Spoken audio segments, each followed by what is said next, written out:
అనగానే మీరు చేసిన మిస్ వరల్డ్కి సంబంధించిన అవినీతి అని తీస్తారు. ఇలాంటి పిచ్చి టాక్టిక్స్ ఎవరు నమ్మరు అనేది వాళ్ళకి చెప్పదలుచుకున్నాం.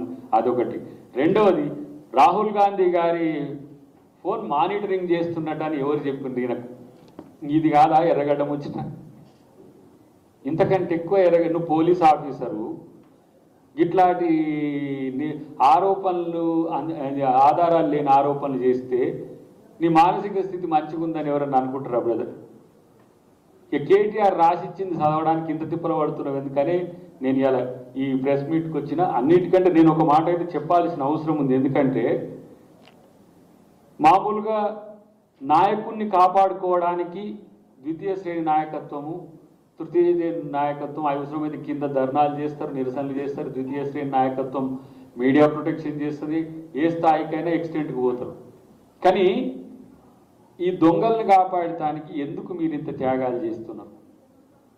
ఇంతలా వ్యవస్థలను దిగజార్చిన ఈ కుటుంబం ఈ తెలంగాణలో తెలంగాణ యొక్క సంపదను, తెలంగాణ యొక్క ఆస్తులను తెగనమ్మి అప్పుల పాలు చేసి తెలంగాణ యొక్క అస్తిత్వమే ప్రమాదంలో పడే స్థితికి తెచ్చిన వీళ్ళ పట్ల మీ సానుభూతికి, వీరితో పాటు నేను ఎందుకు శ్రవణ్ గారిని కూడా అంటున్నా అంటే మాతో కలిసి పనిచేసిండు కాబట్టి, కలిసి పనిచేసినప్పుడు నీ విమర్శలు మేము కూడా ఫాలో అయిన వాళ్ళం కాబట్టి, అది నీటి విషయంలోనైనా ఇంకే ఏ విషయంలోనైనా పార్టీ మారి అధికారం ఇటు వచ్చి మీకు పదవులు వస్తే, లేకపోతే పదవుల కోసం అబద్ధాలు నిజమెట్లయితే, నిజాలు అబద్ధం ఎట్లయితే, వాస్తవం వాస్తవమే కదా. కాబట్టి ఇది ఒక పొలిటికల్ ప్రాపగండా కోసం చేస్తున్న ఒక ప్రయత్నం తప్పితే మరొకటి కాదుగో. మనోని మీరు చూపిస్తే చూపిరి నా ఫోన్ ట్యాపింగ్ చేస్తున్నారని ఇది ఈనాడు కొన్ని మచ్చుకు చూపిస్తారు. ఇంకో సాక్షి, బీఆర్ఎస్ బీజేపీ నా ఫోన్ ట్యాప్ చేస్తున్నాయి. బీఎస్పీ రాష్ట్ర అధ్యక్షుడు ఆర్ఎస్ ప్రవీణ్ కుమార్ గారు. ఫోన్లు, ఐఫోన్లు హ్యాక్, తెలంగాణలో కొత్త అలజడి. అప్పటి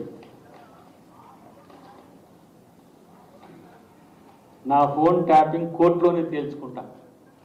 this is my friends. Video కూడా ఒకటి ఉన్నది, దాన్ని కూడా చూపించే ప్రయత్నం చేస్తా. ఎందుకంటే ఇట్లాంటి అప్పటికప్పుడే చేంజ్ అయితే ఎవరు మన మాటలు నమ్ముతారు అనుకునే ఆలోచన కూడా ఎందుకు చేస్తలేరు అనేది నా అభ్యంతరం. మరి ఇంతలా మనోడు గతంలో లేడు.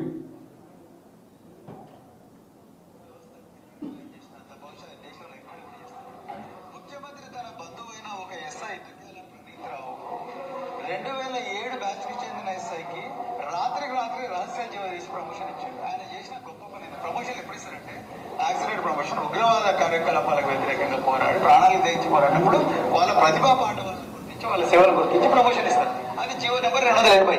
కానీ ఇలా జరుగుతున్నది ఏంటయ్యా అంటే ఇలా మా ఫోన్లు హ్యాక్ చేస్తున్నందుకు, మా ఫోన్లు ట్యాప్ చేస్తున్నందుకు, డీజీపీల ఫోన్లు, రేవంత్ రెడ్డి ఫోను, బండి సంజయ్ ఫోను, లేకపోతే ప్రవీణ్ కుమార్ ఫోను, వీళ్ళందరి ఫోన్లు ట్యాప్ చేస్తున్నందుకు బహుమతిగా ముఖ్యమంత్రి డైరెక్ట్ గా ఆయనతో కనెక్షన్ పెట్టి ఆయన బంధువు అయిన దుగ్గ్యాల పండితరావుకు మరి అలా ప్రమోషన్ ఇచ్చిండు. అది తప్పు అంటున్నాను, చట్ట విరుద్ధం. అది ప్రజాస్వామ్య హక్కులను భగ్నం చేయడం అని నేను అంటున్నా.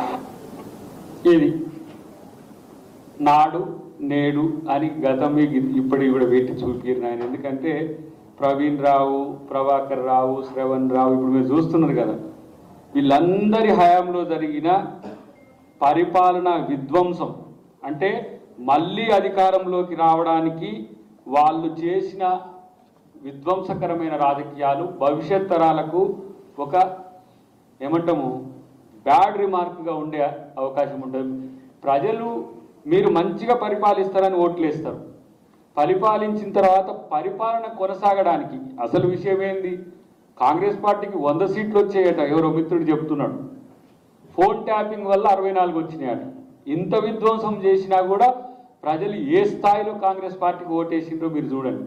కాబట్టి మానవీయ విలువలు, రాజకీయ విలువలు, నైతిక విలువలు అని ప్రశ్నార్థకమవుతున్న పదాలు వాడుతున్నా కూడా అవి ఎప్పటికీ కూడా నిజాయితీ నిలబడే ఉంటుంది. అది గుర్తుపెట్టుకోండి. ఇప్పుడు మీరు కూడా దుర్మార్గపు ఆరోపణలు చేసినా ప్రజలు తేల్చుకుంటారు. చివరిగా నేను ఒక మాట చెప్పాలి. ఎందుకంటే రేవంత్ రెడ్డి గారి మీద మూకుమ్మడిగా కేసీఆర్ కుటుంబం చేస్తున్న ఈ దాడి కేవలం తన క్యారెక్టర్ అసాసినేషన్ కొరకు చేస్తున్న దాడి. ఒకవైపు ప్రభుత్వం చేస్తున్న పథకాల అమలుకు సంబంధించి గ్రౌండ్లో వస్తున్న పాజిటివిటీని, లేదంటే ఇంత మంచి కార్యక్రమాలు చేసుకుంటూ పోతుంటే ఇంకా మనకెట్లా అనే ఒక ఫ్రస్ట్రేషన్. మామూలుగా నేను కూడా రేవంత్ రెడ్డి గారిని సమర్థించడం ఎట్లా సమర్థిస్తాను? నేను పిసిసి అధ్యక్షుడిగా ఉన్నప్పుడు సమర్థించిన, అంతకంటే ముందు సమర్థించిన, ఇప్పుడు కూడా నా ముఖ్యమంత్రి కాబట్టి నేను సమర్థిస్తాను. నా ముఖ్యమంత్రి లేదంటే రేవంత్ రెడ్డి గారు చేసే పనుల మీద ఒక విలువైన విమర్శ చేస్తే మిమ్మల్ని అప్రిషియేట్ చేయడానికి అవకాశం ఉంటుంది. సద్విమర్శ కూడా కాదు, చేసే పనిలో తప్పులను కాకుండా తప్పులు లేకున్నా తప్పుడుగా చూపించడానికి ప్రయత్నం చేస్తూ, తప్పుడు ప్రచారాలు చేస్తూ, తప్పుడు వ్యక్తులతో కలిసి ఉంటూ ఇంత దిగజారే రాజకీయాలు చేయడం అనేది ఇప్పటికైనా మానుకుంటే మంచిది. లేదంటే నేనంటున్నా, ఇప్పుడు ఇది రాజకీయంగా జరుగుతున్న ప్రెస్ మీట్లు ఇట్లాంటివన్నీ కూడా మేము మీ భావాలు చెప్పడానికి చెప్తున్నాయి తప్పితే తర్వాత లీగల్ యాక్టివిటీ మొదలవుతుంది. దానికి సంబంధించిన చర్యలు ఎవరికి ఇప్పుడు మీరు ఇస్తలేరు. పిసిసి గారు మాట్లాడితే లీగల్ నోటీస్ ఇచ్చి ఇప్పుడు ఆ సోయి మాకు లేదా? రాజకీయాన్ని రాజకీయంగానే చూడాలనుకుంటున్నాం. రాజకీయాల్లో అనవసరమైన మనోడు వైట్ ఛాలెంజ్ చేసినప్పుడు హైకోర్టుకే పోయి స్టే తెచ్చుకున్నాడు. మేమేం స్టేల కొరకు రాలే. ఆ రోజు ఛాలెంజ్ చేసి మొన్నే వాడ పోయి మేమీడ ఉన్న రోజు ఆయన ప్రెస్ క్లబ్లో తొడగొట్టి కూర్చున్నాడు కదా. వైట్ ఛాలెంజ్ చేసిన రోజు తొర్రుమని పారిపోయినాడు. ఈయన ఛాలెంజ్లు చేస్తేనే ఉరికి రావాలి. కానీ ఇట్లాంటి ఉన్మాదకరమైన రాజకీయాల వల్ల, లేకపోతే తెలంగాణ రాజకీయాలు విద్వేషకరం చేస్తున్నారు. నిన్న కూడా చెప్పిన, తెలుగు రాజకీయాలను కూడా విద్వేషం చేస్తున్నారు. భారత రాష్ట్ర సమితి అని పేరు పెట్టుకోవడం, జై తెలంగాణ అంటారు, మళ్ళీ జై తెలంగాణ యొక్క ఆస్తులే దోచుకుంటారు, ప్రాంతాల మధ్యన విద్వేషాలు పెట్టుకుంటారు. మరి ఎలక్షన్ కమిషన్ ఎందుకు వీటి మీద తాత్సారం చేస్తుందని ప్రశ్నించినందుకు ఒక ఆయన చేసిండు, పార్టీని రద్దు చేయమని అంటావా? ఎట్లా తెలంగాణ తెచ్చిన పార్టీని అంటే, తెలంగాణ తెచ్చిన పార్టీలో తెలంగాణ ఎందుకు రద్దు అయిందో అడుగుమని చెప్పిన. తెలంగాణ తెచ్చినమనే పార్టీని, తెలంగాణ అస్తిత్వమే, తెలంగాణ ఆత్మగౌరవమే, తెలంగాణలో స్వీయ పాలనే వాళ్ళ లక్ష్యం అయితే తెలంగాణ అనే పదాన్ని ఎందుకు మరి తీసేసినారో వాళ్ళని అడగమని చెప్తే దానికి సమాధానం లేదు. అవసరమైతే తెలంగాణ, లేదంటే నై తెలంగాణ. తెలంగాణలో పదవి కోసమేమో తెలంగాణ రాష్ట్ర సమితి అని పెట్టుకున్నారు, వ్యాపారం కోసమేమో బీఆర్ఎస్ అని పెట్టుకున్నారు, బిజినెస్ రాష్ట్ర సమితి. అన్ని రాష్ట్రాల్లోకి డబ్బులు పంపించడం, వ్యాపారాలు చేసుకోవడం, అదంతా ఏ ఒక్క అవినీతి అక్రమానికి సంబంధించిన అంశంలో కూడా ప్రభుత్వ పెద్దలు ఇవాళ సీరియస్గా సాక్ష్యాలతో కూడిన, ఆధారాలతో కూడిన అంశాల పట్లనే మనం చర్యలు తీసుకోవాలనే తాత్సారం తప్పితే కక్ష సాధింపు చర్యలకు దిగి ఉంటే ఇలా మీరు మాట్లాడడానికి కూడా ఒక్కరు కూడా ఉండలేని పరిస్థితి ఉంటుంటే, మేమంటున్నాం ఒక సగటు ఆ రోజు తెలంగాణ ఉద్యమంలో ఉన్నాం, కాంగ్రెస్ పార్టీ కార్యకర్తగా కొట్లాడినాం, ఈరోజు ఎమ్మెల్సీగా ఉండొచ్చు కాక ఎవరిని ఉపేక్షించాల్సిన అవసరం లేదు.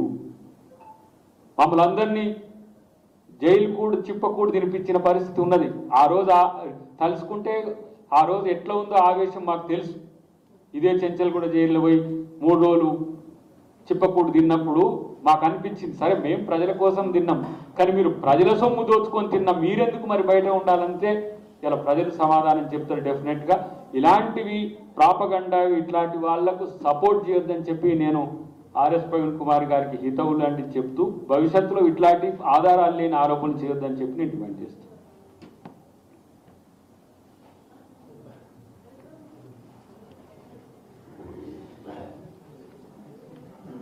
Thank you very much.